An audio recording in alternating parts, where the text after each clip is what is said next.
Adi les gourmands. Aujourd'hui, on se retrouve en compagnie d'Ethan Fonte, chef pâtissier en devenir, qui est originaire de Châteauroux.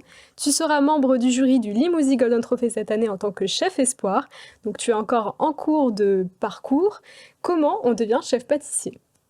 Bonjour. Donc dans un premier temps, on peut passer un CAP pâtissier en 2 ans, poursuivre sa formation avec une mention complémentaire en CAP en chocolaterie, et après refaire 2 ans de BTM.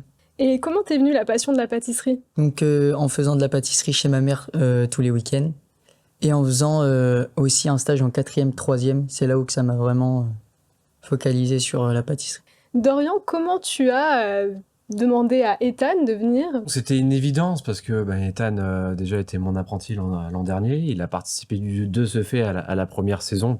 D'ailleurs, les candidats ont vraiment tous adoré avoir Ethan à leur côté. Même sur la finale, il a été très présent pour les aider. On le voyait un peu courir partout. Donc c'était une évidence pour moi. Voilà, je me suis dit, c'est un jeune qui va faire, je pense, beaucoup de choses dans sa vie, qui va faire de très belles choses. On a des chefs, on a beaucoup de chefs. Pourquoi pas lui donner cette chance-là d'être chef espoir en fin de compte et de rejoindre un peu le banc des chefs avec sa petite casquette de jeune pâtissier en devenir. Jeune pâtissier en devenir, Ethan, tu nous as amené une recette aujourd'hui. Quelle est-elle? Donc c'est un entremets mangue passion pécan vanille. Donc dans un premier temps, on va avoir une pâte sucrée, une ganache montée vanille. À l'intérieur, il y aura un praliné noix de pécan et un insert mangue passion. Voilà, c'est raffiné. En plus, je suis plutôt satisfait parce que je vois qu'il a retenu quand même pas mal de choses de son apprentissage, du parcours qu'il a eu un peu chez nous. Ça m'a à l'orange. plutôt bien exécuté. L'orange, pareil, c'est des parfums que vous avez l'habitude d'utiliser en pâtisserie? Alors pas trop. Alors moi, c'est pas ce que je porte dans mon cœur le plus, mais bon, il faut pas faire que ce que l'on aime. Toi, croquant. Ça croque bien en bouche. On sent l'acidité. Alors on est sur quelque chose qui est très très frais, qui est très tendance au niveau des saveurs. Hein. La pécan, la vanille marche très bien. On va ajouter ce petit côté peps avec l'insert mangue passion. Si j'avais juste un reproche, c'est t'aurais peut-être pu protéger en fait l'extérieur.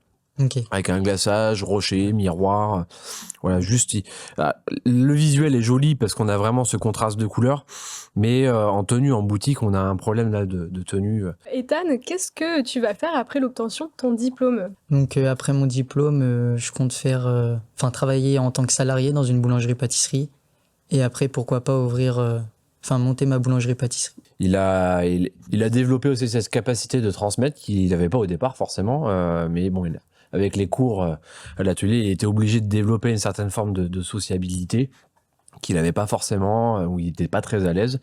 Et là maintenant, c'est quelqu'un qui va faire très belles choses et je le vois bien à son compte transmettre cette passion pour le métier à quelqu'un d'autre, à d'autres jeunes qui après feront le cercle à leur tour. Voilà. Donc la boucle est bouclée, tu transmets, il transmet. Et puis exactement, et nous transmettons.